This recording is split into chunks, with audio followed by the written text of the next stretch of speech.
Morning. We are live. Another Friday morning edition of Coffee with Rich. This morning I'm joined by my good friend Jay Fujimoto, all the way from Hawaii. And it is a very early morning where Jay is. I believe it's like 2:30 in the morning, right, Jay? Yes, sir. Yeah, it's a very, very early morning. And while we're waiting for folks to jump on, let's go ahead and talk about some of our amazing sponsors. Right now, the IDPA Nationals are ongoing. And I hope a lot of our members are out there enjoying the competition. I know Mike Seeklander, our friend, Jay and our friend, is out there. And I hope he's doing well today. Century Martial Arts, let's talk about that, Jay. Century Martial Arts, makers of the Body Opponent Bag XL, is an amazing striking tool. Heck, it's an amazing shooting tool. Come to think of it, it's an amazing grappling tool. The Bob XL can and will take your game to the next level. If you don't have something like the Bob XL, you need to get one for the price that they are. And of course, we have a deep discount for being an avid viewer of Coffee with Rich. You can get an amazing discount on the Body Opponent Bag XL by Century Martial Arts by going to AmericanWarriorShow.com, and links to all of our amazing sponsors and the deep discounts are on there. As a matter of fact, if you follow the link, Mike Seeklander actually shows you some amazing things you can do with the Bob XL. We also have apphemp.com, which is Appalachian Standard. My good friend Jesse Ross and his amazing family are artisan hemp growers in the beautiful mountains of Asheville, North Carolina. I've probably told this story before, but it's kind of funny. I was over there visiting Jesse and his family, and we were at their hemp farm, and they had just done this big harvest, Jay, and there's mountains of hemp in these big sacks, and it looks like marijuana. And Jesse and I tripped the alarm when we went into his warehouse. So the police respond because it's a silent alarm, and when they walk through the door, the cops see me and Jesse standing. It looks like a scene from Breaking Bad. There's just mountains of hemp. And I raised my hand, and as the cop came through the door, I said, it's not what it looks like. But the CBD salves, the CBD tincture, all the products that they make over there at Appalachian Standard are absolutely amazing. Please check them out. A couple of drops under your tongue before you go to bed at night, and you will sleep better. Your joints will thank me for it. Trust me. Let's also talk about the Cool Fire Trainer. Cool Fire Trainer makes an amazing dry fire training tool. Actually, it's not dry fire anymore. It's Cool Fire. Check them out. But it's going to take you a couple months to get your hot little hands on the Cool Fire Trainer because sales are through the roof right now, and good on them because they make an amazing product. Cool Fire Trainer, your gun, your sights, your trigger. Everything is yours because it's your gun. You replace the barrel and the recoil spring and add a little bit of CO2, and you get the felt recoil. It's an amazing tool. Please check them out. We also have Mountain Man Medical, the co-branded trauma kit. I say this every single day. You are far more likely to use your trauma life-saving skills than you are to use your firearm. So please make sure you're prepared. And I say this because as Jay and I were talking before we came on this morning, I've got a crew out there working on our barn to renovate it. And we were talking yesterday because there was a pump truck delivering concrete, and one of the pump truck drivers had his arm ripped off, and his life was saved because somebody made an improvised tourniquet. And he died 3 times, Jay, because of exsanguination, so much blood loss. And they were able to save his young life. He was like 20-something years old. I say this because in an age in which tourniquets are readily available, why would they have to make a makeshift tourniquet out of somebody's belt? There's no need for that, guys. Go and pick up a co-branded trauma kit over there at Mountain Man Medical and do yourself and your family a favor.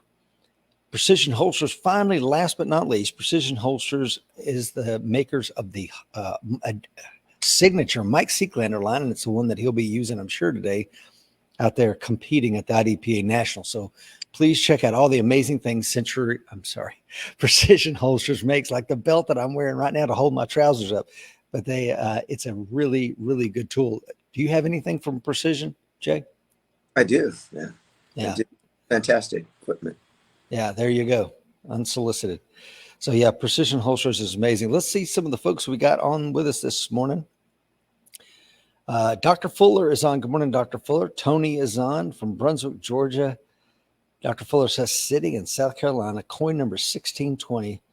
And of course, if you want to find out what a coin number is, you can check out AmericanWarriorSociety.com and find out if that's right for you. Jesse is on. Good morning, Jesse. Hope you're safe. John is on from Yukon, Oklahoma. Tony says, nice, cool weather. No rain finally. Yeah, no kidding. It's been, my barnyard is an absolute soup. Mike Ronan, good morning, sir. He said, good morning, Warriors. Top of the morning to you both. Jason is on. Lieutenant Colonel Dave Brothers on. Manhar all the way from South Africa. Good morning, Manhar. Hope you and your family are safe. Gerald, my brother Jeff Brown is on. Alan Kelly says, a cool morning on the Outer Banks. Oh, enjoy your vacation, sir. Robert is on. My lovely bride, Miss Lisa, says, good morning, Jay. Good morning, everyone. Good morning, Miss Lisa. Please hit that share button before we get going. Like I said earlier, Jay is coming to us all the way from Hawaii. It's like 2:35 in the morning, and this is what Jay's doing to help you guys this morning. He's going to give us a little bit of knowledge. So let's go ahead and read Jay's amazing bio. Jay has been a practitioner of Japanese, Filipino, and Indonesian martial arts for over 50 years. He was born and raised in Hawaii, one of the most diverse cultural melting pots within the United States. While growing up, he was fortunate enough to be exposed to many of the immigrant masters who migrated to Hawaii during the 1900s. The majority of Jay's martial arts training has been focused on blade and impact weapon arts. He is a certified Kali Instructor and Silat instructor under Guro Burton Richardson and trains under both Master Raymond Floro and Michael Janich, a course of martial blade concepts. He also studied the arts of Jodo and yawara-stick fighting under his grandfather, Jinki Fujimoto, apologies if I mispronounced that, Jay, during his early childhood and teenage years. Jay's current focus is adapting and modernizing traditional weapons-based systems and techniques to align with current-day tools and laws, which is very important. Jay is also an avid USPSA competitor. He teaches martial arts through small training groups in Honolulu, Hawaii. Jay, good morning. Welcome, sir. Good morning, my friend. Thank you so much for having me on. I've been wanting to have you on for a while now, man. I'm glad we were able to get it done. Yeah, me too. Me too. Jay, what does your impressive bio overlook, sir? I think, like you had said, majority of the early learnings and current day learnings have been on weapons-based arts. It was really a blessing to be able to learn from my grandfather early on. I remember, from when I was 7, 8, somewhere thereabouts, every day after school, I'd be coming home and finish my homework, do the yard work, and then we'd be doing martial arts training in our home dojo for a couple hours. I think only in retrospect, how it is, you don't really appreciate, all the time that you're spending with, someone that you care about. And, I really appreciate now all of the learnings that he passed along, early in my life. And he's, to this day, been a really big influence, in terms of my my beliefs and, just keeping me on the correct moral compass. Yeah. And of course, it's a great segue because as you and I were talking before we came on, I'm renovating the barn, and this is, I inherited this from mine and Jeff's grandfather. And it is, we're just custodians of the information that they pass on to us and the things that they leave behind. Right, Jay? Absolutely. And to that point, a lot of the, my grandfather grew up in the age, right post World War II. And, I remember that he was working at the time, or from what he told me, he was working as one of the general managers for one of the big stores, supermarkets here in Hawaii. And right post World War II, he would have had to have been interned if not for, his supervisor, his boss at the time, sort of vouching for him. So life would have been really different if he had gone that path. But a lot of the teachings that he's passed along were influenced by the fact that a lot of the bladed systems, post World War II rather, were banned. So as a result, majority of what he passed along was more hanbo, 3-foot staff, 4-foot staff, Joe, and pocket stick or kubotan type of learnings. And there was very little bladed art trainings that were allowed at the time. But to your point, was really grateful that had the opportunity to actually learn from him during that time period. If not, all of that knowledge would have been lost. Yeah. Now, was he born in Hawaii, Jay? No, he was born in Japan, and then he Oh, he was. relocated. So he was first generation. My grandmother was from Hawaii, born and raised in Hawaii. Okay. And it's interesting that you bring up the subject of internment camps, because I didn't even consider the fact that, your family faced that ugly shame of internment camps back in World War II. So he did not have to go to one. He did not, yeah. Thank God. And, I've talked about this a couple times on the show, and I think it bears repeating before we get into the body of the show. And that is that I think his name is Korimoto or Kazimoto. Terrible. I can't remember right now, but it's the decision that the Supreme Court made where they said, during times of war, the president does have the authority to lock American citizens away based on their race or religion, et cetera. And that law, of course, is still on the books. And I will tell you, if you look at the 8 stages of genocide, or the 10 stages of genocide, I believe, as it has been refined, we walked up to the edge of genocide, in my opinion, with Japanese during World War II. I mean, if you look at the stage after stage, we probably hit 6 of the 7 stages, by separating them, segregating them, making them wear a little card that in Japanese it said, they were being shipped out. I mean, it's a black stain on America, and the law still stands. Yeah, we were insulated in large part here in Hawaii. So we didn't really feel the brunt of that. But yeah, I remember the stories. Wow. Now, so how did you get into martial arts, Jay? Was that something that your grandfather taught you, or was there somebody before him? It was sort of, part of the daily culture. It was sort of expected that was sort of what we did. And it was, I had, several teachers, my grandfather being the primary teacher.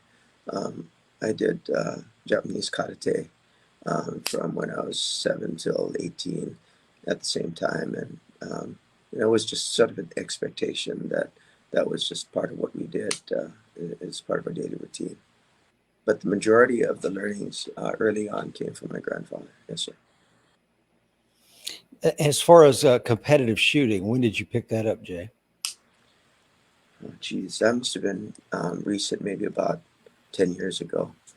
I thought that would be a really nice way to round out, the martial arts training.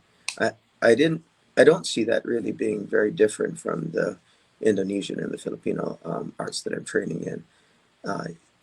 I like the discipline that's actually part of the shooting culture. I like sort of the Zen, feel that you have when you're sort of running a stage, right? You have to be in the moment. You have to be able to, be really focused on safety. And with USPSA, you're, trying to find that balance between the accuracy and the speed.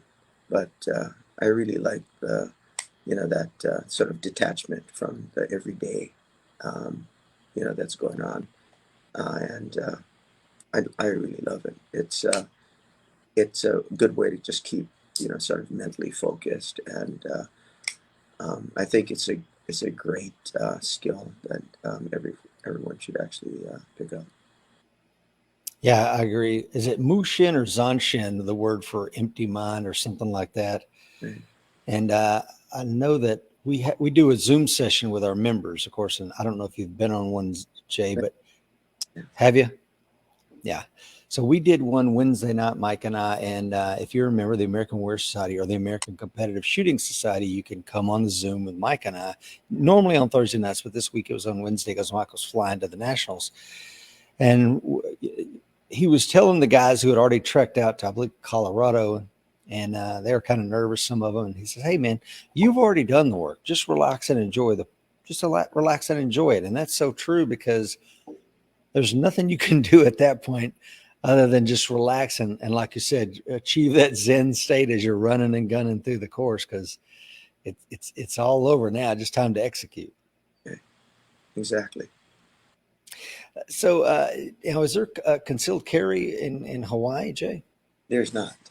There's It's a shall issue state.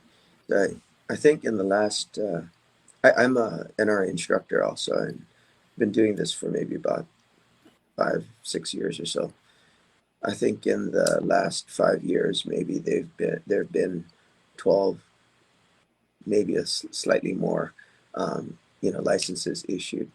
So there is no concealed carry, which you know really changes the complexion of self-defense here. And I would say that Hawaii is probably the bluest of all the states in the union right now.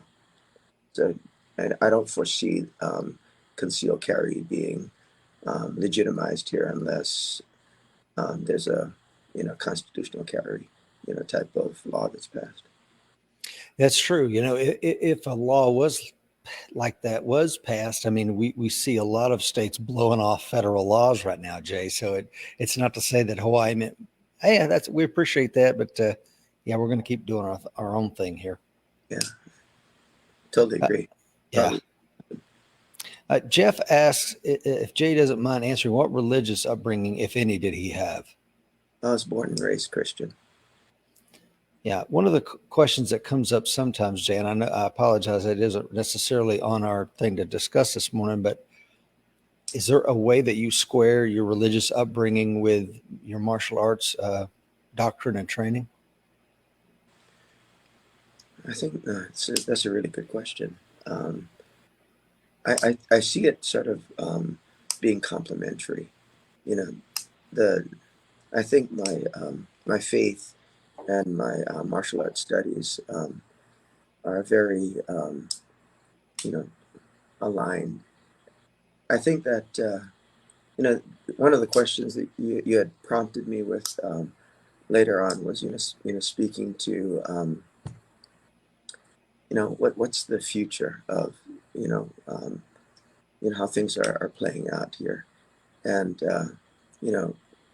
we're talking. I think the question was around lawlessness. Mm-hmm. When I was thinking on that, lawlessness, in the Bible is sort of the equivalent to sin, and but I think that let me try to see if I can do service to that question. Please. And I'll try to.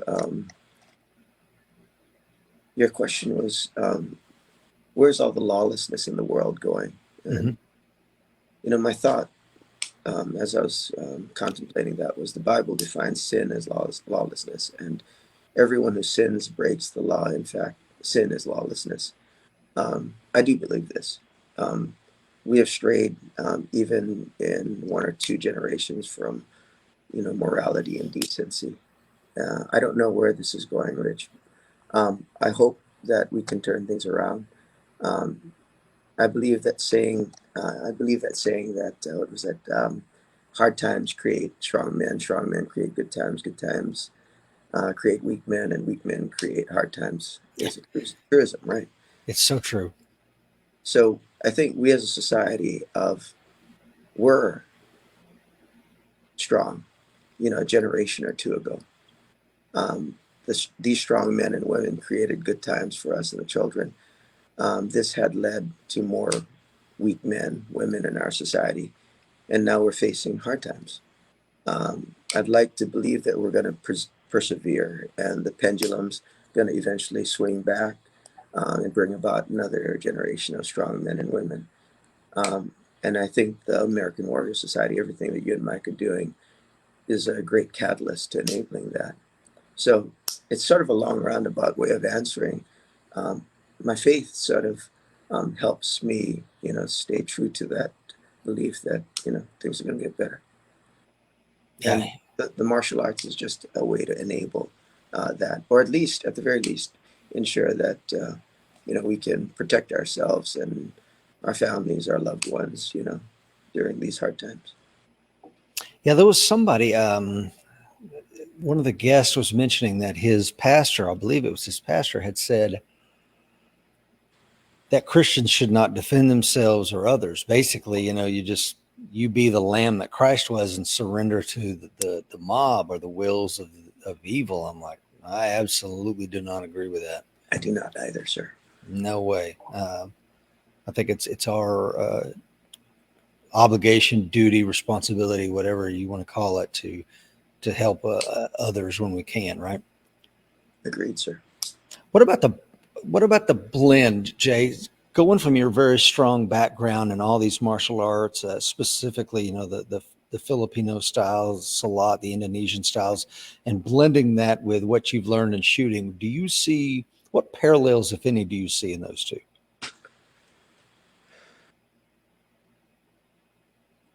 I think you need discipline in both arts. I think that in all of the arts that I participated in, Rich, that there's sort of a concept of progressive resistance that you need to apply to everything that you do. And you can be the best, at forms, you can be the best technician, you can conversely be the best, brawler. Two schools of thought, right? You can throw somebody into a ring and you can, kind of get them to self-actualize, in terms of, optimization of techniques and so on and so forth. And then conversely, you can have folks that can perfect form and, be really precise in what they do. Two schools of thought. I don't think either is actually correct in terms of approach. I think it needs to be a blend of both. You need to actually have the precision and the techniques, and you need to apply progressive resistance to that. And then you need to apply the spontaneity that you get in full sparring. That through jiu-jitsu, right? Mm-hmm. That sort of is the real test to see if the techniques work or not. And that spontaneity and application of technique is what actually, allows you to be a true good fighter. And that's why I gravitated to Michael Janich. Michael is one of the few persons that I've met in my entire career, or my time studying martial arts, that has that unique blend of being an amazing technician, but oh my goodness, the man, when you're actually, um, you know, sparring with him, running the techniques at 100% full resistance, he's an amazing fighter, and that blend of that precision plus the spontaneity in being able to apply the technique under full resistance, very, very rare, in the industry here. So long story, long-winded way of saying that all of those things that I spoke to that apply to the Filipino and Indonesian arts in particular apply to shooting too, because you need that same discipline, you need that same ability to sort of hone the skills and progressively, make things difficult. And that's why I like the USPSA venue, because you're able to actually, work within that kind of adrenalized state, right? You got to handle the misfeeds, you got to handle the reloads, you got to handle the running and gunning from one, target to another. And I think that's a really important concept. And the key to that is progressive resistance. If you throw yourself into the deep end and you're sparring with, a three-stripe brown belt, from day one, right? And the guy's going to just wipe your butt on the mat, right? Same thing. You got to just sort of learn your way up, right? Yeah. There's a click, and I don't know if it's on my end or on your end, Jay. Yeah, sorry, that's me. I was playing with my my trainer. I'm sorry. Is that a Yojimbo? It is. Yeah, that's my my daily carry too. Yeah, look at that. We got the both of us got the 5x5 on there, right? Yeah, I love it. Yeah, that 5x5 is an awesome. I got the recluse and I got the pickpocket too. I love it. Yeah, I I love. to buy stock in 5x5. I got so many of their. No, no kidding. Same here. So a little shout out to 5x5. I Yeah, love what you guys are doing out there. yeah, thank you guys. Thank you to the 20 folks that are joining us live. Please like and hit that share button. We're just getting going. Jeff has another question. He says, is Jay the anomaly in Hawaii, or is there a large group of like-minded individuals out there? That's a good question, Jeff. I'd say definitely in the minority. Yeah. But Some of I take that back, guys. Um, there's a huge martial arts um, culture here in Hawaii, and that still has persevered over the years. So, but it's an interesting blend right now. Um, you know, as you know, Rich, jiu-jitsu is probably the biggest rage, in martial arts right now, and for good reason. I mean, there's just so many, um, amazing aspects to jiu-jitsu.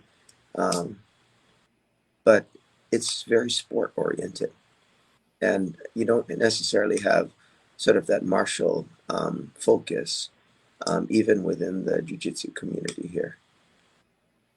Yeah, I'm not a big fan of the direction. Of course, I've had Todd Fox on here before. He's the current national champion, three or four degree black belt in BJJ, and I don't like the direction it's going. And I was talking to one of my coaches. Of course, my normal coach is Cody Hudson. Is a former police officer, currently a federal law enforcement officer, and a USPSA. I think he's A-class shooter. Anyway, great guy, and of course, he doesn't come at the BJJ from a competitive angle, but my other 10th Planet coach does. And he's never, carried a gun professionally or been involved in anything where he had to use force professionally. So to him, it's a competition, and we'll be doing moves that you would never do, On the street. never, Yeah, ever on the street. I And agree. so I told him, I'm like, hey man, I'm not going to go to the advanced class anymore because all we do is stuff that's a lot of leg locks, which is fine. There may be an application for that, but if I'm not controlling the suspect's hands and I'm just focusing on his ankle, that's a bad thing potentially, right, Jay? Agreed. One of the blessings is my training partner, one of my closest friends here in Hawaii, a guy named Clay Carrillo. He's a third stripe brown belt, and just an amazing talent. Muay Thai and Wing Chun and Kali background. But he and I get together every Saturday religiously. Last 6 years or so, and the only thing that we practice, from a jujitsu standpoint, is kind of getting, you know, up from the ground. So whatever disadvantaged position you're in, and 9 out of 10 times, Rich, I'm the smallest guy in the dojo, right? So I'm going to get bowled over in a real live street, type of situation. So what we're practicing, just like Mike says, is you got to practice to what is the most common denominator that you're going to be facing. Um, so we practice like getting out of, rear naked chokes. We practice mostly standing up from the ground, but everything for 6 years has been just purely street oriented defense from the ground with the blade being used against you, and then learning to stand so that you can kind of funnel, the situation to your strong points, which would be in my case, working, from in the Filipino martial arts, it's called the Largo Mano, or the medio, the long range or the medium range ranges rather, where I can potentially deploy a blade if need be. Yeah, I love it, man. And now you've been an instructor in martial arts for a long time, Jay. What do you think makes a great instructor? Mm.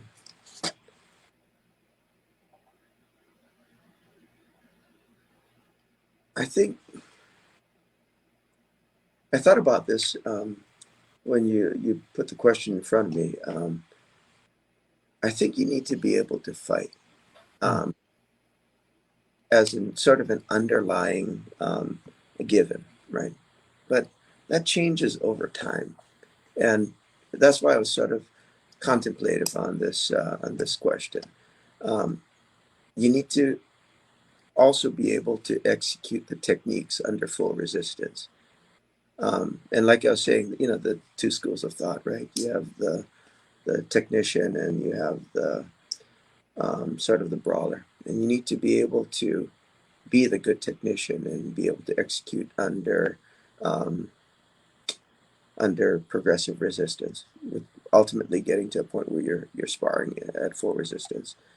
Um, I think good instructors, on top of that, need to be able to communicate to their students on how to adapt the techniques to their specific physicality, their age, their inherent coordination, to be the best that you know they can be. You know, Mike always says, "You don't need to fight like me; you just need to fight well." One of the other things that he sort of passed along is this concept of net violence, right? There's four different components. If I hope I'm paraphrasing this correctly. There's your physicality, there's your mindset, there's your ability to use force multipliers, and then there's your skill. And as you sort of age, you have to actually focus on different things. So as I get older, I'm 58 this year, and I used to do like a ton of like full contact dog brother, like stick sparring and stick fighting back in the day. Um, it's probably why my wife thinks I'm a little slow-witted now, you know. So, but you know, where I am now is not, physically where I was 5 years ago, 10 years ago, for sure. So you need to balance that off, right? You need to actually be able to, as your physicality sort of diminishes, you need to improve that either through skill or through the use of, force multipliers, knives, and that gives you the ability to actually um, realize, the same net violence, type of output. Good instructors, I think, need to, be able to um, translate that to the persons that they're teaching, right? And that's, I think, where a lot of these guys fall down. Some of the greatest, the best guys that I've had the pleasure of being exposed to, world class guys, amazing in their art, amazing in their ability to um, deliver the technique, but unable to teach beyond, the sort of that funnel that they've actually cultivated their technique within. Make sense? It makes total sense. There's a couple things I want to talk about in what you just said, Jay.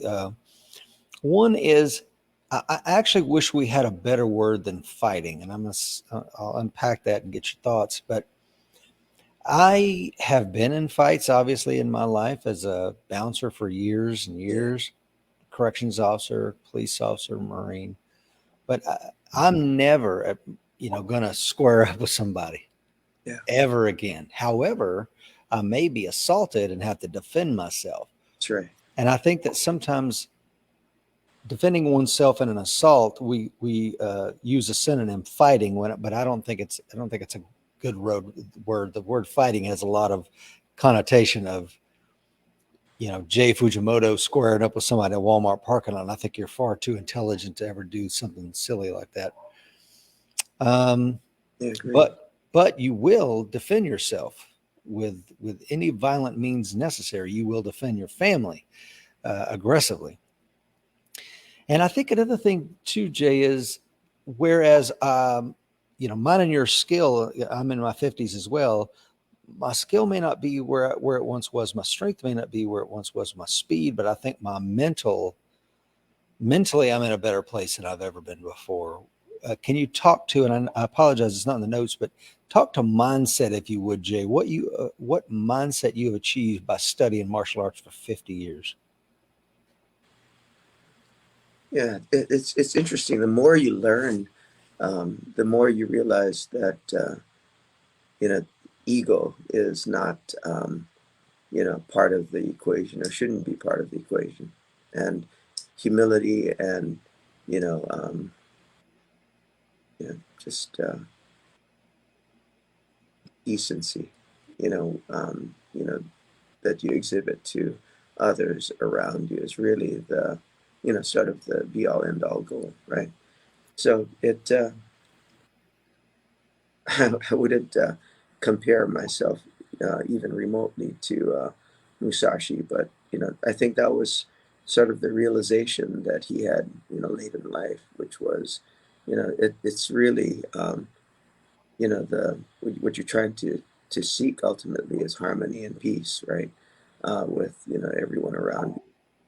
To your point, though, there's bad in the world still, and you know that's the reality of it. So having the physicality and the abilities to, and I agree with you. The word fight has some bad connotations attached to it, but you know, defend yourself and your loved ones. I mean, that's a critical part of, I think, being, you know, a provider for your family. 100%. Dr. Fuller says a better word than fighting. How about kinetic social interactions? That Tony says the biggest threat of injury to old men is thinking they are still young men. Well that's said, Tony. so true. And Tony, I agree with you. It takes me like a week to recover. You know, after hard sparring days, um, used to be a day before. So I get it. Yes, totally. One of the things I would throw out there with regard to mindset, you know, Jay, you're 58 and you're still getting after it and training as hard as you can, and you know, letting your body recover. And I say this to those that are listening or watching this morning: think about this, man. If you can't mindset your way to the mat room and get some training in, how are you going to mindset your way off of the ground in a gravel parking lot when you're getting your head stomped in? And I say that with all the love and compassion I have for those that aren't training right now. But I will tell you, um, you're going to have to mindset your way to the dojo, to the mat room, and get some training in if you're not doing it right now, because the gun or the knife or any of these other tools should not be your end all be all. You're going to have to put in some unarmed combatives. Would you concur with that, Jay? You're a shooter. Am I I wrong? do, I do. And I think on top of that, Rich, you know, there's sort of the mental well-being that you get from the training too.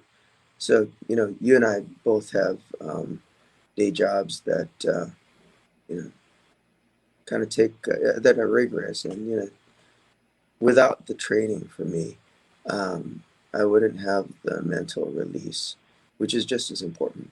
You know, being able to sort of disconnect again, just like with shooting, right? For at least an hour a day, maybe 2 hours a day, um, is a healthy thing. And it keeps the mind sharp, but it keeps you sort of balanced, keeps you in a place where you're not being consumed by the work.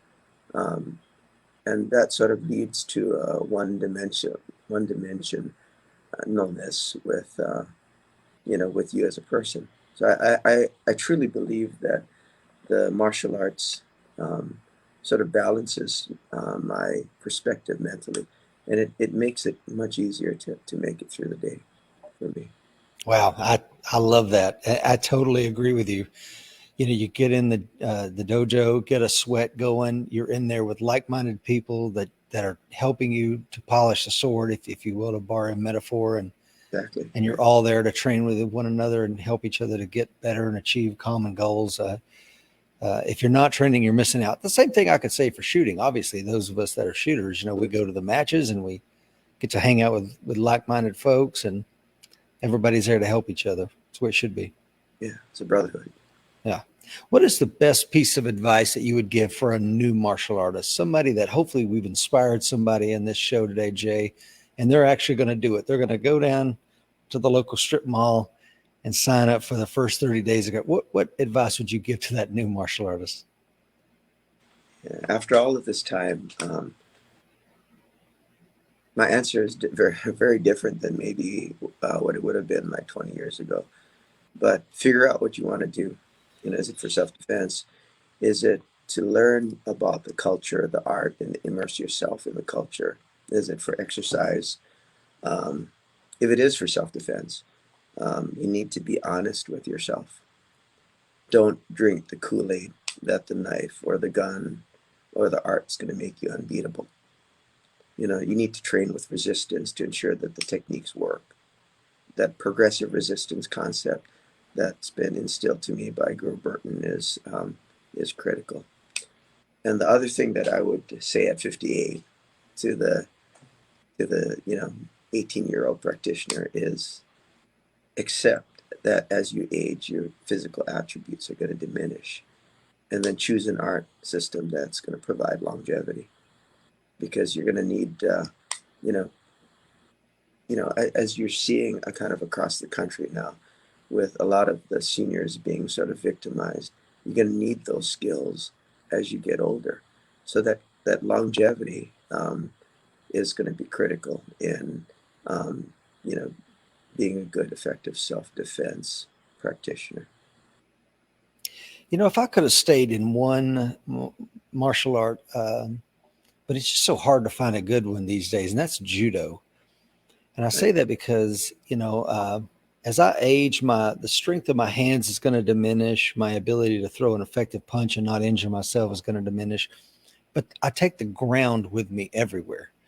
Gravity, the pull of gravity is not going to diminish. The physics, we're bipeds, and we're inherently unstable because we are bipeds. We don't have, we're not a quadruped that has like a four-legged table.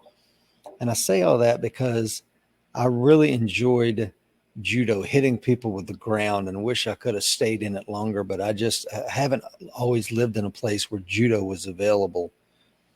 But yeah, I would agree with you. I think judo, and that's exactly what drew me to Silat, because the Silat art is very much aligned.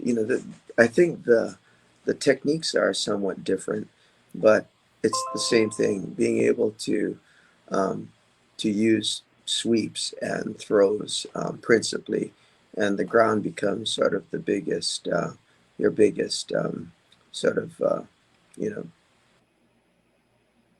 equalizer yeah. in the match or in the fight.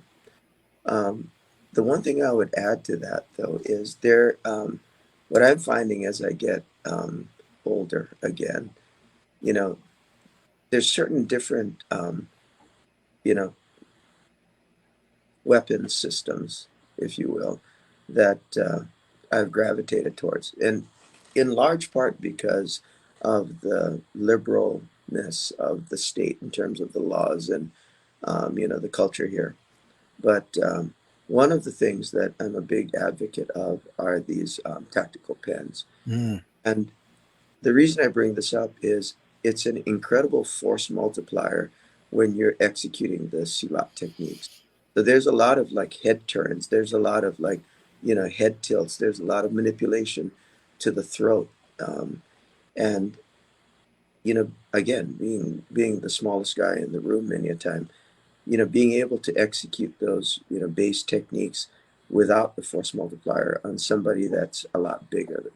My weekly partner is a 250-pound national caliber, power lifter. And, without, these kinds of additional force multipliers, it would be really tough to execute the techniques on him. But um, I would add that as sort of a complementary, skill set to overlay on top of the silat or the judo, because having these types of tools so that you can actually realize that that same level of net violence output is critical, you know, and in particular as you age. So I would agree with you. Judo, silat, fantastic tools, but I would recommend that people look into sort of using force multipliers as a way to sort of augment those skills. Yeah, and the only exposure I've had to Salat is, of course, through Michael Janich. damn, it hurts a lot. He's, I can't speak, you know, enough good things about Michael. Amazing. Yeah. I've had the pleasure and privilege of training with him on, I don't know, maybe a half dozen occasions, and every single time I learned something. Yeah, me He too. is an amazing man, an amazing martial artist, and a really good friend. And a good man. Absolutely a good man. And you would hope that all martial artists are inherently good men. And I tell you, and that goes back to something you said too, Jay, is don't drink the Kool-Aid. One of the benefits of me and my brother having moved around a lot as kids, and then as our time in the military, Jeff, of course, is a retired maritime law enforcement officer, is that you can't immerse yourself too deep in one martial art, because when you move a year and a half, 2 years later, it's time to pick up something new because they don't have what you got a bunch of belts in and somewhere else. And now you're, and so I was doing MMA before there was a thing called MMA. And really, I thought it was hurting me because I'm like, man, I learned so much Ishinru. Now we got to do Taekwondo because there's no Ishinru school. Oh my God, we moved to the next place. There's no Taekwondo, but there's Judo. But every place I train, it's like, oh, this is the end all be all martial art. This is all you need to know. And I'm like, yeah, that's what the last guy said. Yeah, But like I said, Jay, if you do that progressive resistance training and free randori, free sparring, you're going to find out what works and what don't, right? exactly right. So I think it was a blessing that you had opportunity to be exposed to all of those different arts, because you kind of figure out what works best for you, for your physicality, for your your mental approach. So With the state of law enforcement in America, Jay, what's going on right now, departments getting sued, everything like that. Is there something that they can learn from studying martial arts, in your opinion? yeah, I would say that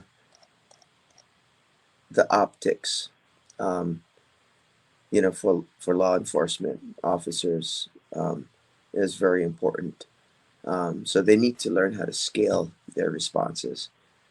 Um, and like I said earlier, they need to learn how to train for the most common techniques that are going to be used against them in the street. Um, you know, but while they're doing that, responding, with closed fists to with a non-compliant suspect combated, um, is going to be ill perceived, right? If the things get replayed in court. Yep. Rear naked chokes, right? It's banned by many law enforcement agencies, if not all, right? So open hand, you know, um, guards that sort of protect your center line, are practical, and from optics standpoint, it's very passive and defensive from a bystander's standpoint. I would say focus on joint locks, like you're talking about with CBC or Junkyard Aikido or Dameter Yeah. Salat, um, is also an imperative. Um, and you got to make sure that when you're, working on, the control of the combatant, of the threat, that you're not putting them, at physical risk too. Um, I would say they got to train with progressive resistance, because if they're learning, um, you know, 3 hours, and bang, you're out on the street, um, you're not going to get the outcomes that you want. When you need to, rely on the skill sets. I'd also say, always expect a weapon.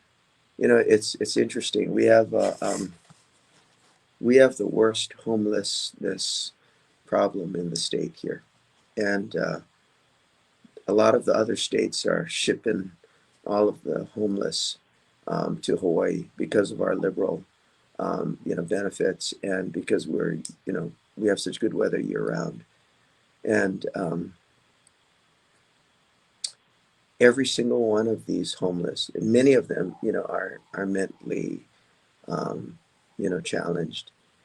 So we have a lot of violent encounters. Um, it's short story, Rich. Before we moved out to the suburbs, we were living in a beautiful um, luxury condo in the financial district. Within a 2 week period, on our daily walks, my wife and I got accosted, or we had knives pulled on us 6 times within 2 weeks, Rich. And all of these folks were just um, mentally challenged folks that were homeless. um, the commonality among all of them, every one of them had a weapon, so or a knife, because they're so easily purchased and so cheap, right? Mhm. So I would tell them, always expect a weapon, and learn how to fight in all ranges, right? In the Filipino martial arts, largo, long range, medio, corto, clinch, ground, all of those are really important aspects for being able to defend themselves. Yeah, well said. I totally agree with that. William Mazai says, "Good morning, guys." Tony says, "Law enforcement has to play by too many rules. Criminals don't." Yeah, I agree. Yeah, and that is true. And but again, it's all the more reason for our law enforcement to train and train and train and train. And one of the good things that my instructor Cody has done and Gracie Baja has done is adopt a cop programs where it doesn't cost you anything. You got no excuse to get in there to not train. So let me ask you this, because you've mentioned several times about the restrictiveness of Hawaii, Jay. Tell us about how self defenders like yourself in those restrictive states, whether it's Hawaii or some other blue state to put a label on it, how do you guys have to train and prepare differently, perhaps, than someone like me in Tennessee? Yeah. So in the I think the weapon system options for us are limited, right? There is no concealed carry. Um, so the from a force continuum standpoint, um, you have impact weapons all the way to bladed weapons. That's sort of the options that you have available to you. And because of the environment, and it's always been like this, for the last several decades, um, my training has sort of evolved into um, you know three different systems or subsystems. um, I'm doing a ton of what's called das manos work with Master Raymond Floro. It's a two-handed system, and it lends itself to um, being able to use impact weapons anywhere from like 24 inches to 35 inches, and it's a two-handed system. So if you have canes, or my sort of go-to weapon is or tool rather, is this unbreakable umbrella. I'll show you what it looks like. It's very cool. It's made by a guy named Thomas Kurtz, and it's fantastic because you can use this as an impact weapon, and nobody bats an eye when you're carrying it. Especially, we have a lot of showers, periodically throughout the day. So it's just nice to have something that you can use at distance. So again, I was talking about the homelessness issue that we have here. Um, I would prefer not to clinch or take any of these guys to the ground. You could end up, as cuts, bloodborne diseases. They're probably carrying needles and they don't care if No, got them exactly. protected. Right. So having that option to be able to defend at a distance is important. And then, like I was saying, I really like the tactical pen as a way to sort of enhance the silat and the Kali techniques, the empty hand techniques. And then the the most lethal option that we have is the blade. And even with the blade, I really like, again, Michael's philosophy, which is you need to, from a defensive standpoint, to be able to legitimize what you're doing after an encounter, right? So a Yeah. lot of the focus is to stop the ability of the threat to wield a weapon. So cutting tendons, cutting nerve clusters, so that they're unable to wield the weapon, and taking away mobility, as you know, right, from studying NBC, Yeah. by cutting the quads or the hamstrings as primary targets. Those those are all things that we kind of fold into the training on a weekly basis. But it's very restrictive, to answer your question, and you just gotta adapt, right? I mean, the bad's still going to happen, irrespective of if it's a concealed carry state or not. I'm going to unpack a couple of things you talked about, Jay. One of the things you did, you corrected yourself. You called it a weapon, then you backtracked and said it's a tool, I believe. And that I love that because it's true. This right here is a really cool American Warrior Show coffee cup. Mm-hmm. It's a coffee cup, unless I decide to make it a weapon by the use of that. Exactly, right. And I make that distinction because I think a lot of blue states, if people started attacking people with coffee cups, next thing you know, coffee cups would be banned. And I'm like, you're missing the point, guys. And I've talked about this on the show before when we arrived in the United Kingdom, coming down the walkway to where they stamp your passport, and there's a giant sign, Jay, and it says the following weapons are labeled offensive weapons. And it had like nunchucks, knives. It had all this silly stuff on it. And I looked at my wife and I said, and it's like, if you have any of these items, and there was dozens of items on there, immediately go and turn them in at the whatever, room 207, whatever. And I looked at my wife and I go, oh, cool, man. Look at that. I can use my shoelaces now to strangle somebody. So there's nothing wrong with that. It's like, because we're missing the point. Now, if people started strangling each other with shoelaces, they'd ban shoelaces, right, Jay? And everybody had to wear Velcro shoes. It's like, guys, you're missing the forest for the trees.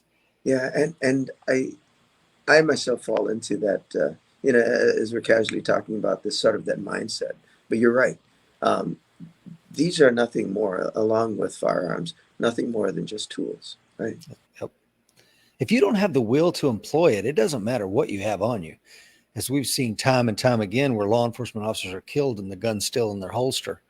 Or, in the unfortunate case of Officer Kyle Dinkheller, this poor officer, he got caught in a verbal loop. Sir, stop, put it down. Sir, stop, put it down, as the guy assaults and kills him. And but if you give an untrained person with the will to win an umbrella, right, they're going to kick your rear end.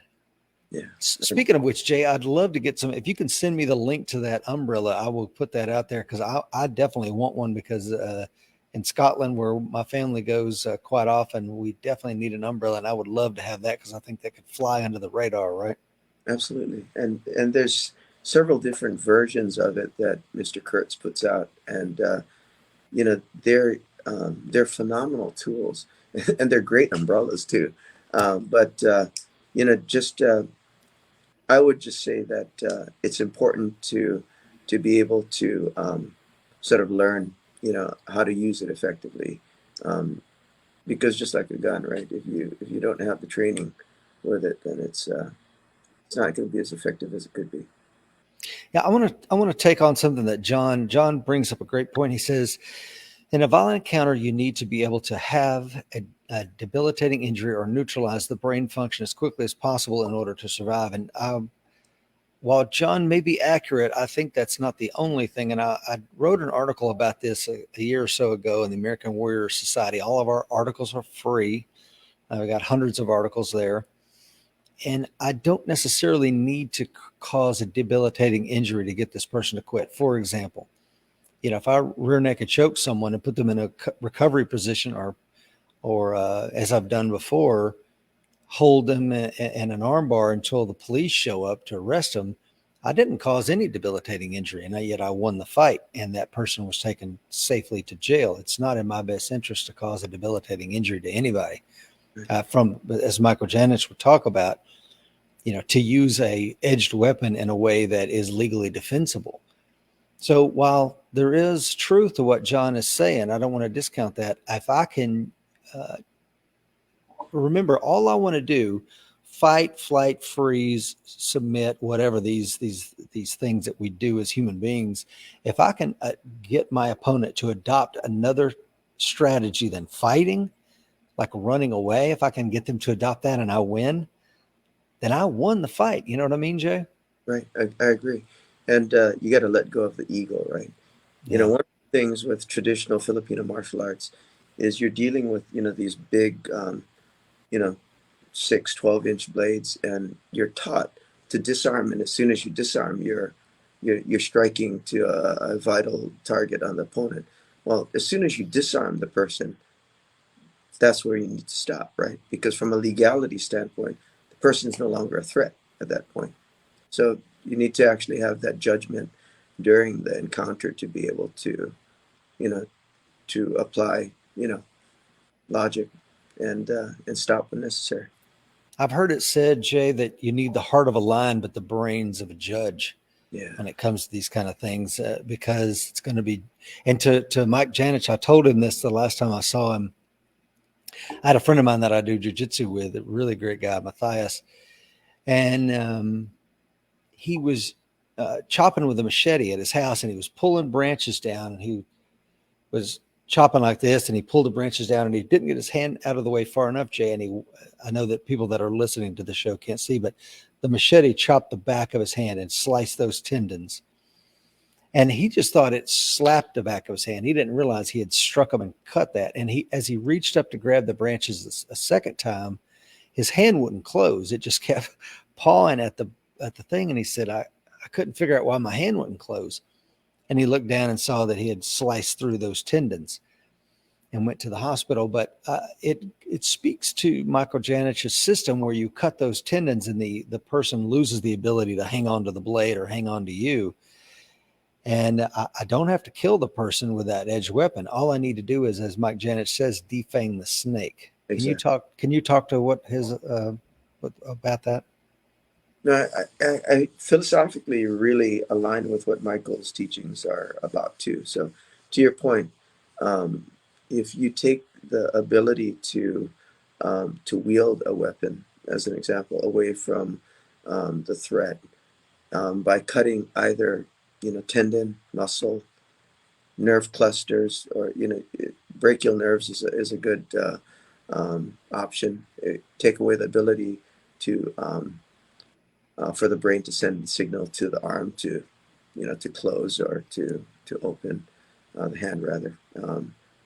That's the most effective, I think, options, because you're stopping the threat, and in a legally defensible way.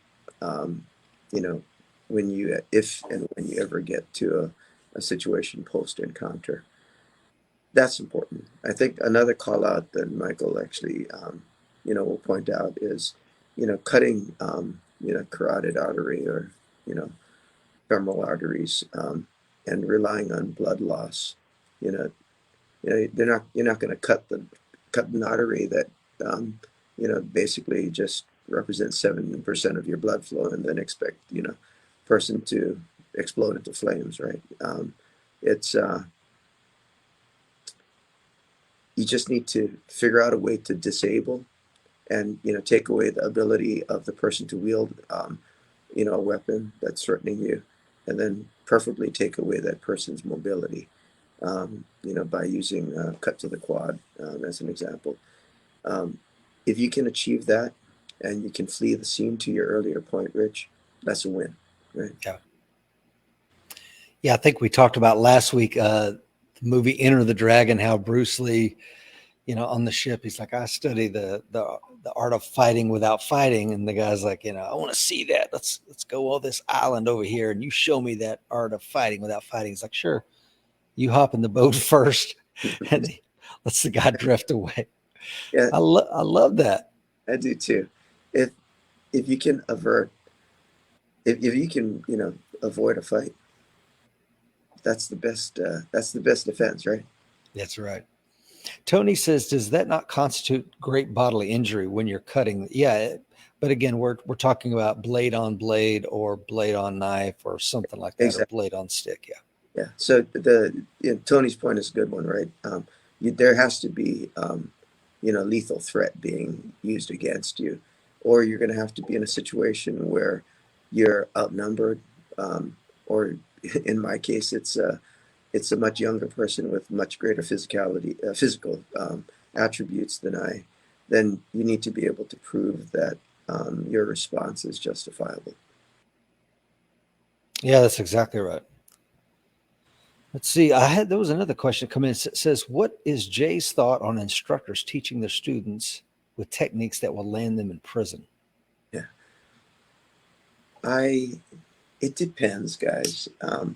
If you're teaching the art from a standpoint of kind of passing on the art in its purest form from a cultural standpoint, I'm all for that. And I'm all for preserving the integrity of the art as it was taught to you. Um, but at this point in my life, I'm less interested in the the art aspect, and it's more the self-defense aspects of it. So in principle, all of the training that we're doing is more aligned with the NBC philosophy, which is, you stop once the threat is, disabled or no longer a threat. So yeah, I sort of veer away from teaching, you know, you know, strikes to the throat.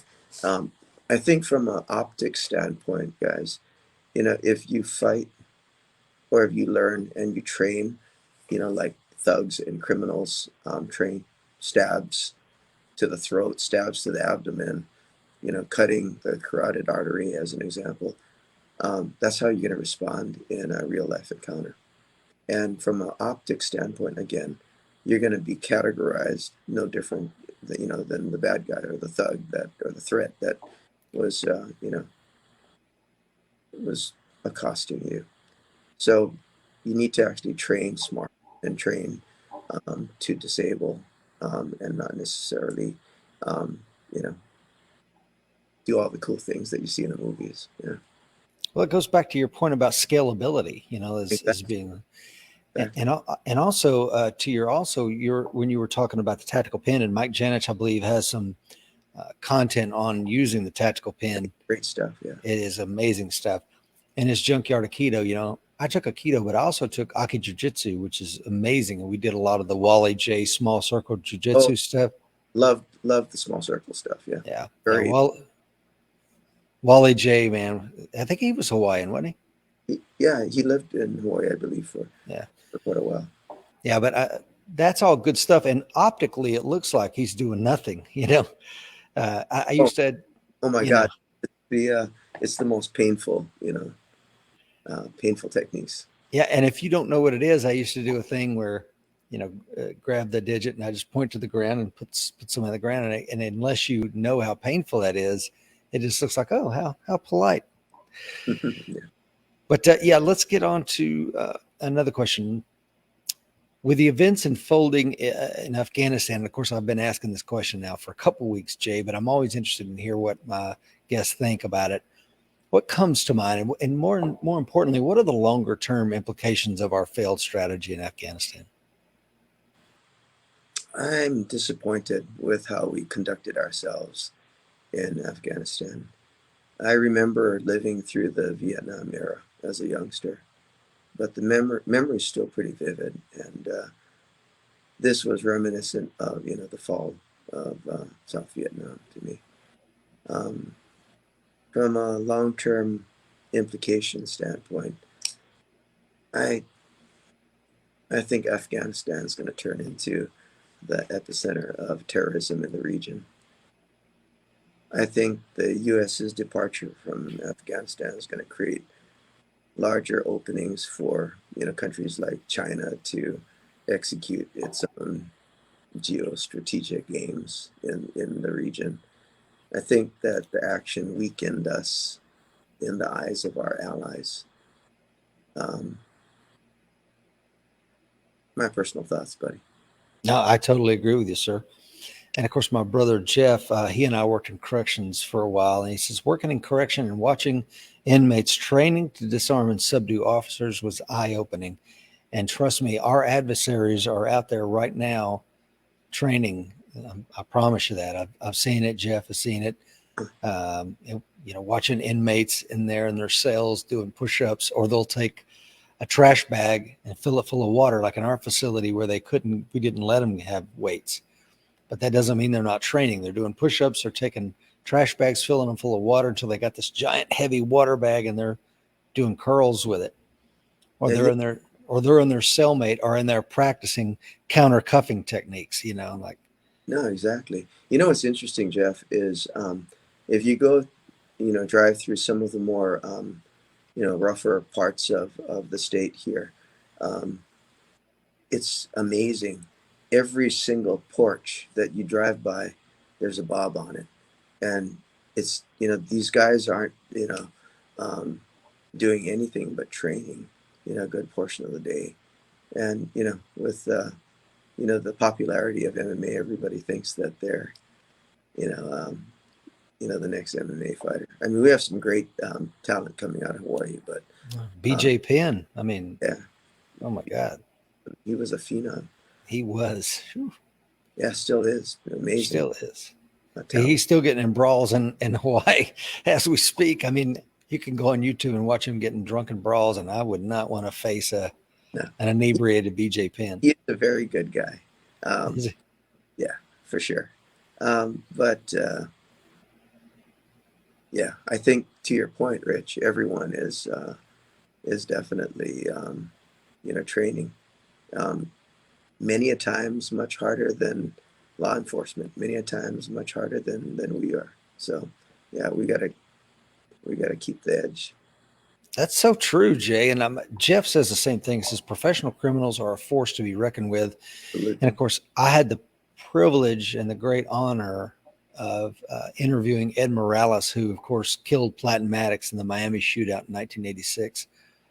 And if you haven't watched that show, man, please go and watch that show, because you may face a Platin Maddox in your own life someday. And if you do, these people are just unbelievable. And of course, the toxicology report showed that both of them had no drugs in their system, no intoxicants, nothing, just other than a singular focus and well trained. I mean, one of them had been an Army Ranger and one of them was a former Marine, and they took the skills and their mindset, and they were constantly training. Right, they were out on the range Yeah, almost daily, training and honing their craft. yeah, I believe that. So I think it's a good segue, Jay, to talk about how the viewer or the listener of today's show can make themselves and maybe their families a little bit more harder to kill. What are your thoughts, Jay? I think that we need to work at being mentally hardened. Um, like I said earlier, we need to realize that there's bad in the world, that we need to defend ourselves against the bad. And we need to be willing to use force if necessary. And we need to be physically skilled. We need to have the ability to defend ourselves against threats. I would focus on weapons-based defenses. And then, like I said earlier, expect all threats to have weapons. And you touched on this earlier, Rich. You need to surround yourself with like-minded persons. You need a support system that's going to make you safer and more resilient. I totally agree with that. And I think if you can get up the courage, if you haven't been training in martial arts at whatever age you are, whatever skill level you are, as I've said on this show a million times before, I've had 3 knee surgeries. I've got a screw holding my right shoulder together. I've got a heart condition. And if I can get on the mats, and I'll be on them today at 3 o'clock, taking a private lesson, then you can too. Absolutely. And when I train with younger guys who have never rolled before, I'll just be like, hey, man, 3 knee surgeries and a shoulder reconstruction. I'm not going to do anything fast or explosive. So if you want to train, let's do it. But you'll see my technique coming a mile away. I'm not going to do anything fast and flashy. And I think to me, that's better. It's almost like the magician telling you, this is what I'm going to do. I'm going to pull a rabbit out of my hat. Yeah. No, Here no, it I think goes. touching on that's a really important concept, though, Rich. Um, Doing this sort of in a flow fashion. A lot of the top MMA fighters, a lot of the top BJJ practitioners, a lot of them aren't going at like, 80, 90%. They're flowing at like about 30, 40%. And it's really just to get the reps in, to just get sort of that muscle memory. Because when you need to be able to, execute the technique, you can. And that's what you're really practicing for. Everything else is ego, right? So you don't necessarily need to be going at 100% every time. Absolutely not. No. If anything, you start getting sloppy when you're out there operating on the edge of your capability. Yeah, absolutely. But there is a time and a space for it. When training with Seekland or shooting, he has a rule. Your number one rule of shooting is get your hits. Yeah. And the number two rule is if you're getting your hits, go faster. Yeah. So you're constantly pushing your skills and abilities. And when the wheels come off the bus, you think about what you did and correct it, and then start ramping up the speed again until the wheels come off the bus again. But if you're every time you hit the mats to train with your opponent or your partner, you're constantly doing something silly and not being deliberate in your skills and ability, I think you're myelinating the wrong skill. Exactly. Yeah, that's a great point, Rich. Yeah. Jay, it's been an amazing show, man. I would love to have you on again because as you were talking, I'm like, oh, that's a great point. I want to come back to that. And I know I missed some of them. Anything good? My pleasure. Well, okay. I want to hold you to it. Jeff does have a final question, though. He says, living on an island, what type of preparedness does Jay do with COVID and shipments stopping and slowing, et cetera? Yeah, that's a great question, Jeff. We are, very much isolated, from the rest of the states, 2,000 miles away from the nearest port. Everything comes in by boat. And that was one of the principal reasons why we moved to, we had limited space when we were in the condo. And part of why we moved out, further to the countryside was we needed, space to store, supplies and such, right? And when COVID hit early last year, we had food shortages. We had, toilet paper shortages. It was a little bit of a, the mass panic that was going on. So we had a little flavor of, what things could have been like. I believe that, we have only food stocked in the markets here for like 3 days.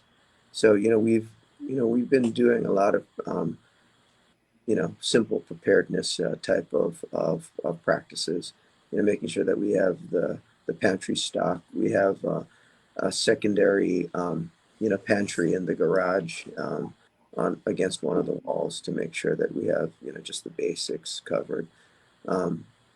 We Everything that we're doing here, we have, small garden out in the back, just to make sure that, we have vegetables at the very least.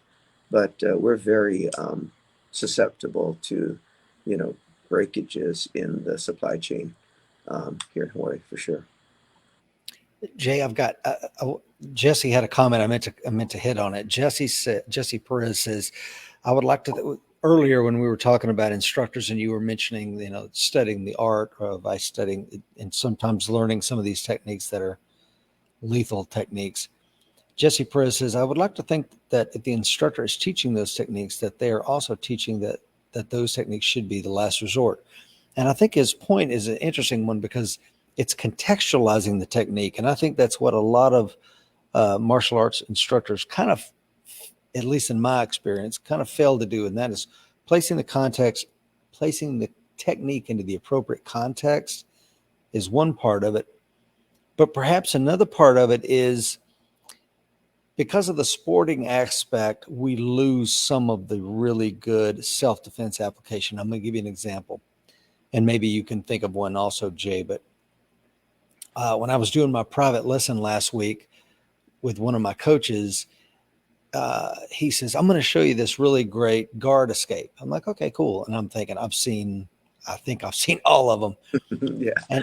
And he did something I had never seen before. It was incredibly simple. It was 100% effective in any situation. And I'm thinking, and he goes, now you can't do it though. And I'm like, why not? He goes, well, because when you do it, the potential to hurt your partner is there. Yeah. And I'm like, yeah, I can see that. He goes, and that's why it's been banned by IBJJF, you can't do it in competitions, et cetera. I'm like, yeah, but I don't train people for competition, and as a street application, this is phenomenal. But again, I'm like, why have I never seen this? I've been doing judo or jiu-jitsu for a long time, and I've never even heard of this technique. And it was beautiful. Yeah. But anyway. No, I agree with you. I think the sportification of, martial arts has sort of diluted is maybe not the right word, but, it's sort of, diminished a lot of the effective aspects of the art. Conversely, on the other side, there's the whole John Wick coolness, right? Of doing things that aren't very smart, from a legality standpoint, in an altercation too. So I think, to your point, you got to contextualize, the responses, because how you train is how you're going to respond in adrenalized situation. So you got to make sure that you're training from a legality standpoint in the correct fashion, from a moral standpoint, and then from a effectiveness standpoint, right? Yeah. And I do have one final question, Jay. I definitely apologize for this, but I realized I forgot to ask you, what is Jay Fujimoto's everyday carry? And I think it's a pretty good question, because you live where you don't have the ability to concealed carry a firearm. Your Second Amendment rights have been infringed. So what do you carry in Hawaii? Yeah, that's a good point. So the Tough Rider, tactical pen. I carry either one of these Yojimbo knives. It's this is one of Mike's ground down Chicago versions of it, or I also carry his full size version, and then as backup, I really like these Jandelicas. Oh It's yeah. a down version, but it just feels nice in the hand here. And then if I'm walking around with a pack, I really like these NTOI Unbreakable Umbrellas. And it blends well with the Das Manos training. It blends well with the NBC, and it really blends well with the impact focus training that's part of Mike's curriculum too. And can you give the name of that umbrella again, Jay? It's NTOI, NTOI, and it's called the Unbreakable Umbrella. There's a really tough polycarbonate, handle here. This is carbon fiber, and the claim to fame with these umbrellas is you can put them between two chairs and you can be hopping up and down, and yeah, these things are literally unbreakable.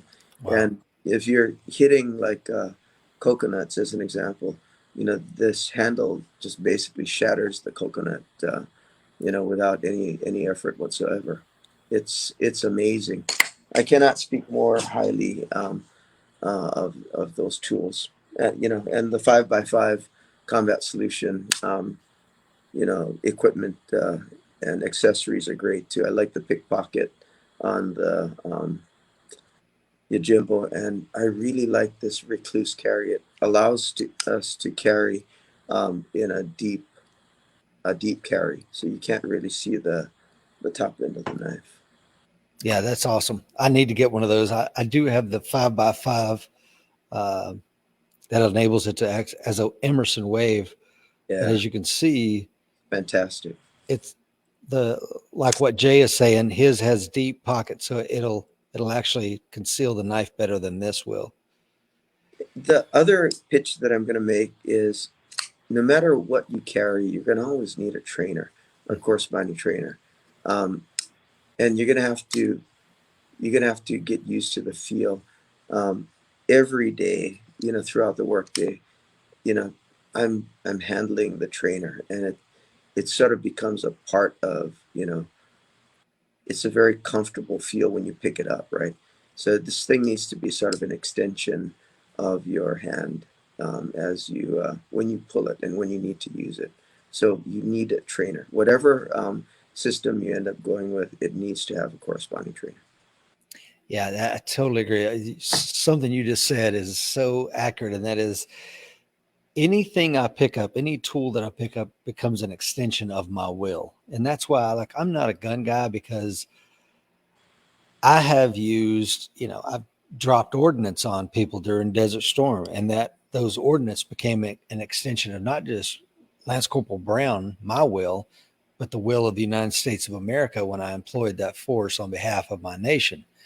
So I think your point, whether I pick up a rock, an unbreakable umbrella, a tactical pen, heck, this little plastic pen, if I, that it could be an extension of my will, Absolutely. and that's the way we need to look at it. Because all in Marine Corps Doctrinal Publication 1, MCDP 1 the text is on war fighting, and it is our seminal as a Marine for 23 years. It is our singular document on how we fight and win wars. And the first chapter says, war is just a contest of wills.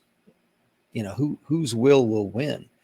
And, Yeah. So again, I'm not trying to physically defeat you as a person. I'm trying to defeat you mentally to where the point you don't want to fight anymore. If I can collapse your will and put you into a dilemma from which you can't react fast enough or think of how to get out of it, I win.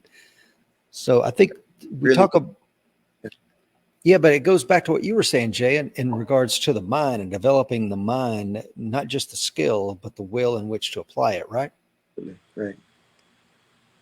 Linda asked, what is the name of the knife maker? The name of the knife maker that Jay and I are talking about is Spyderco. And of course, Mike Janich, I'm assuming he's still one of their product developer guys. And It's one of Mike's, custom designs here, and I would I would check out the 5x5 Combat Solutions site. They have a ton of different Yojimbo options. yeah. And let's see here. Yeah, William says, is that a Yojimbo trainer? It is. Yeah, And it is. You go in. any knife you have, you need to have the trainer. Now, I don't have a Yojimbo trainer. I don't know if my wife will let me spring for that. That's pretty expensive, but you can find other trainers with a wave opener. You need to have several trainers, and I keep some in my truck. I got two edge weapons trainers just in case I can find somebody that wants to run a little. Was it Uba? But yeah, John says, sorry, late joining. What EDC knife was that? We just discussed that. Jeff said, sometimes a loud voice can subdue a would-be attacker. Yeah, never discount the ability to communicate. Absolutely. Yeah, to be able to verbally de-escalate would be, your first line of defense, right? Yeah. Jay, any final thoughts before let you go back to sleep, sir? No, not at all, buddy. It was really nice to see you in this context, and you know, um, always a pleasure, my friend, to actually hang out with you. So The same here. Hopefully, when all this COVID's gone, my bride and I can get over there to Hawaii. And yeah, I told you you're always welcome, bud. You always have a place, both you and Lisa. yeah, we're going to take you up on that someday. I Yeah, promise. I'm very serious about that. Yeah. Same thing. If you ever get to Tennessee, come out to the farm. I'll get you some biscuits and gravy. I gotta check out the new renovations of the farm, of the barn rather. Yeah. Skip says, great show. Thank you, Jay. Thank you, Rich. Everyone have a safe week and enjoyable weekend. P.S. Don't tolerate mandates. Yeah. Uh, Yeah, all right, guys. Thank you for being on an amazing show, Jay. I'm going to have you on again, I promise, because there's so much of that I want to unpack. So many skills that you have that I think is going to benefit everyone. Linda says, great information. I had a blast, Rich. Thanks so much, buddy. Thank you, sir. And remember, folks, the fight is coming. Be ready.